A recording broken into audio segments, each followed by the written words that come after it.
Hello and welcome to another review of two new spoilers from Harvest of Sorrow.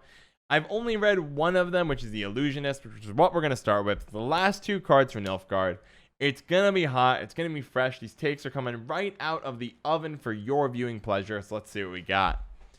All right, yeah. Say your hi, YouTube. Say hello to the YouTube fam, guys. Feel free to spread the love. A way to hop over. Say hello to the YouTube fam from the Twitch fam. Let's take a peek here. Illusionist. Human Mage Soldier. Deploy. Spawn a base copy of a bronze unit from your opponent's graveyard on the right of this card and set its power to 1. Bonded. Don't set its power to 1. And it's a 3/4. So I've read this one actually like 3 a.m. last night. I kind of woke up having some nightmares. So I'm like, whatever. I'll check my phone and see what's popping. Read this and started to think about it. I was just falling back to sleep because that's what I do. Think about these kind of cards when I'm sleeping or trying to fall asleep. I confess, it was fine. It's a fine card. There's nothing incredible about it. I like its design. I'm glad it's part of the game. But I'm not 100% sure what to do with it. So let's talk about it. One is it's a 3/4 that spawns a 1-point card. So it's kind of like a 4/4. Unless you steal something of a good order ability or like a Greatsword. So if I steal a Dol Blanthana Sorceress or Whisperer, hey, I can get a lot of value potentially. If I steal a Greatsword and have the damage to back it up, hey, I might have a 13/4 on my hands. And the Bonded is really good too. If I can be able to take like a Bear Witcher, all of a sudden there's my 8 points, etc., etc. Here's where I think things get trickier though. The initial play is pretty rough. Yes, you can run the Mushy Truffle, our new neutral location that supports bonded cards, but I just I really haven't enjoyed this alone. Now, am I glad it's in the game? Yes. Why am I glad this is in the game? This card is a great way to punish greedy bronze order cards. This is an awesome thing. Why is this a soldier, Garok? I think 2 reasons. It's the first question here. First is soldiers. If I want to build out the archetype, I'm probably going to do a lot of things with damage in it. So, and that would be really good. So my opponent plays a bronze unit, maybe I'll tourney joust it, or maybe some other kind of soldier removal thing will appear over time, like an Alba, whatever it's called, the crossbowmen people who every time I play a soldier deal damage. Those kind of cards can help me put bronzes in my opponent's graveyard so I can bring them out with Illusionist. I think conceptually, the idea of summoning a fake army is pretty cool. Lore-wise, no idea about the lore, but it looks pretty. I'm not loving it. Also, remember the silent. Good to see you here, my friend. I think it's cool. I also like just the fact that it's a soldier tag. It's like, oh yeah, they haven't forgotten about soldiers. That something is coming, right? Remember, things like relic tags started being added to the game, and then a little while down the road, all of a sudden there was a ton of relic support from the monsters faction, right? The succubuses became relics, and all of a sudden, boom, relic support showed up. It was lovely. So something like a soldier tag makes me happy. Do I know how to abuse this card? Not a clue. I got nothing. It's a weird card.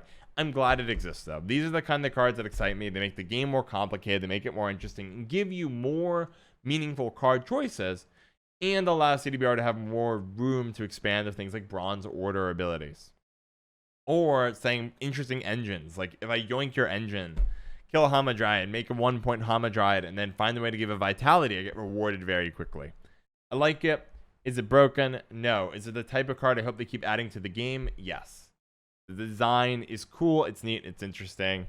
And since chat hasn't said anything too crazy to say what they can abuse of it, great. Good meme combos? Yes. I love the new Nilfgaard cards so far. Have been very good for my memes. So my memes, like the new Nilfgaard cards are like 14 meme decks by themselves, and I cannot wait to show you all the things I'm cooking up in the back kitchen. Adding a little bit of meme spice, a little bit of meme sugar, maybe a touch of fuchsia, a little bit of Habla, and all of a sudden, boom! I'm gonna have the hottest meme decks in the whole place. Don't you guys worry. So yeah, like Pyrotech again, punishing order abilities. Get a Pyrotech at your 1-point Pyrotech, nuke it for 4. Now it's 7/4. It's pretty good. Like where this is going. Let's look at the card I have not read yet. So this is gonna be fresh. Haven't really looked at it. I've seen the card art. I haven't even bothered reading the stats on it though. Lydia von Bredevoort. All right, it's a 5 for 9. Okay stats, and it's deploys, which are good. Create and play a bronze special card from your opponent's faction. Deploy range. Play a bronze special card from your opponent's graveyard. Ooh.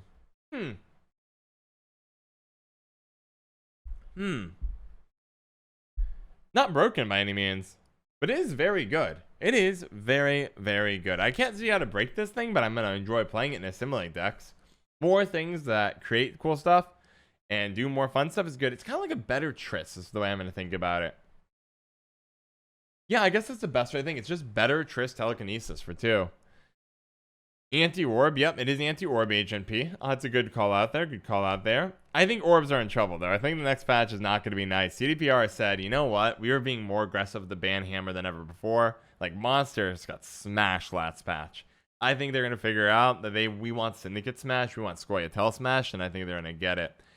I do like this. I'm not a fan of this, like, random leaf here, I confess. I would have liked to see the face. You can leaf wherever else. I'm sure there's a reason. Some lore reason. I don't know if I like it. But, anyways, I think it's cool. I think it's a fine card. I don't know if it's broken, but it's fun. Lore friendly? That makes sense. Yeah, it's lore friendly. Got it. Force Protector gets it done. Yeah, like these are both good. These are genuinely good card designs. Is this going to break the game? No. But it's really interesting. Her jaw got real messed up in the lore. All right, that explains it. Thank you. Don't spoil anything else beyond that, but explains the art. Explains the art. So, yeah, I really like the card.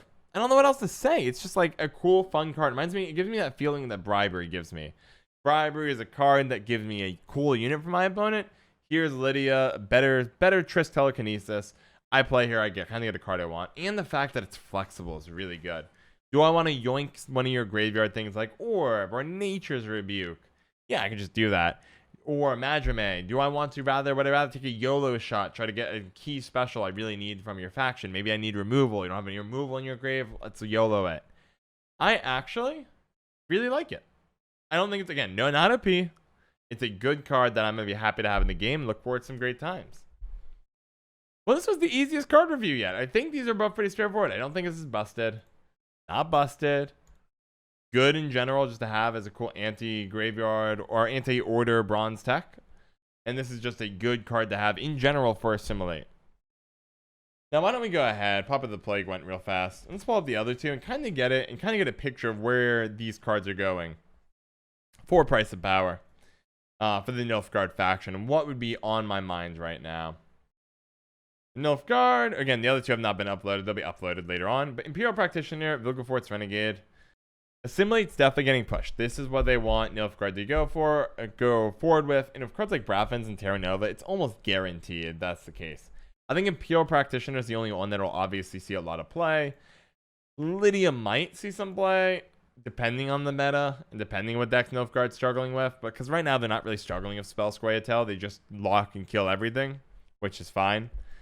And then Illusionist, I don't think will see play. I do not think Bredevoort's Renegade will see play.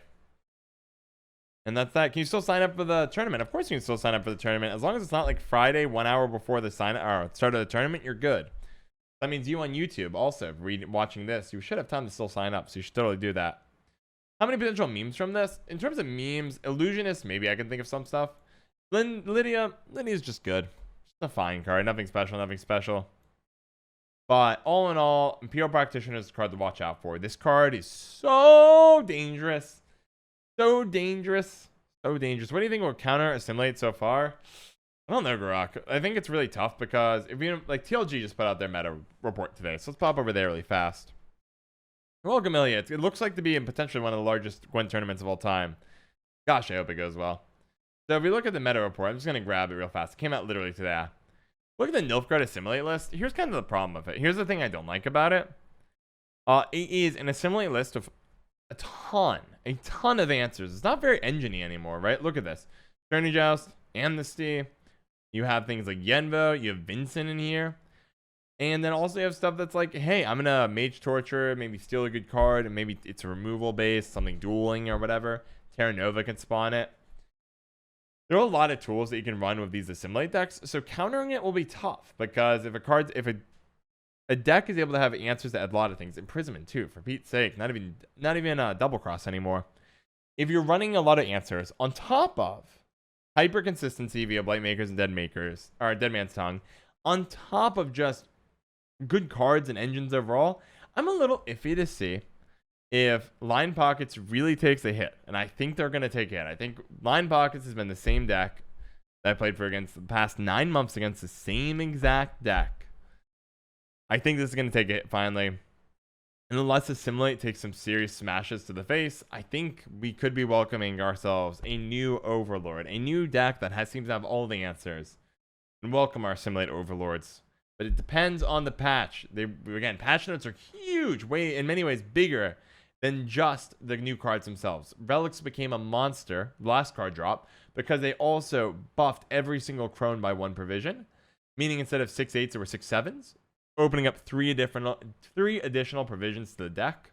You can see how valuable that was, because the moment you nerf the deck 1 or 2 provisions on Mamuna and Bloody Mistress, not even in meta anymore. So, beware the Assimilate. For Assimilate may be the future here.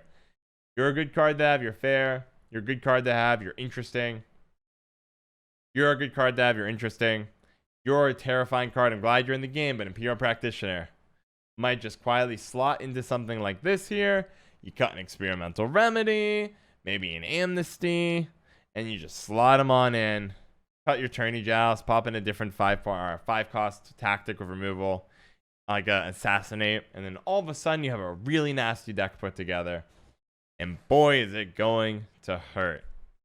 All in all, though, Nilfgaard, I like what I see. I like the direction of the game. It goes back to a poll I had.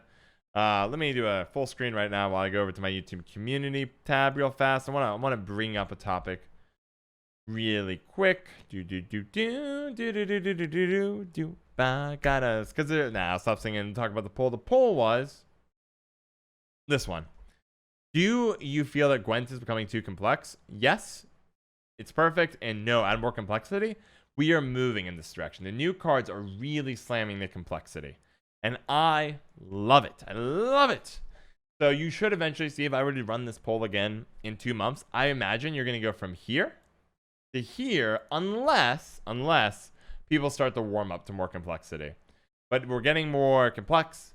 So actually, I lied. And not from here to here. I actually don't know if it'll change, right? Because some people say it's getting too complex, but more people are going to go from add to more complexity to saying it's perfect. I lied. This will be an interesting poll to watch. We'll keep doing it, but eventually there'll be a moment where this is the group that goes, where people, yeah, it's going to be a fleeing from here to here, here to here, as we try to get towards a more bell curve like shape. That's what, there we go. That makes sense in my mind now. Now my mind's catching up. Eventually this will start to move towards bell curve as it's perfect runs over to please make this game easier, and the complex people run over to we finally hit the point, but we are seeing the gravity, especially with the Nilfgaard cards, towards complexity. Go to Scoia'tael. Complexity. Bountiful Harvest is complex. Phila is complex. You're not particularly complex. But Bountiful Harvest in particular stands out as complexity. These cards, complexity. I love the direction. I like what they're doing. I think if the other cards are like this, I'm going to feel really happy. It won't feel like the other sets where they're just kind of like cobbled together different things. Like Scoia'tael spells came alive with this card drop. But they were already trying to make Scoia'tael spells a thing with this one. Likewise, Syndicate Bounty was getting some support here. And then we fast forward to expansion number 2. And we see they get more support. But now things feel different, right? Hand buff and spells. Cool. Nilfgaard, Assimilate has nothing to do with all the spying, but a little bit of other stuff, right? Like Mass Nilfgaard patch, Terra Nova. But hey, this is more about spying, really. Little bit of Assimilate buffer, but you go fast forward, it's kind of, this is where it starts to feel like not this triple block split into 3 different smaller sets. This is where I feel like for the first time that I'm getting the vibes that this is its own standalone beast, and I hope more sets are like this, assuming the rest of the cards are going in this direction. I'm pumped, I'm excited, I love what's going on here, and I can't wait to see what's in store for tomorrow. Shout out to McRandar, Pseudonym 81, and Ahmed Ali for all their generous and unbelievable support on Patreon.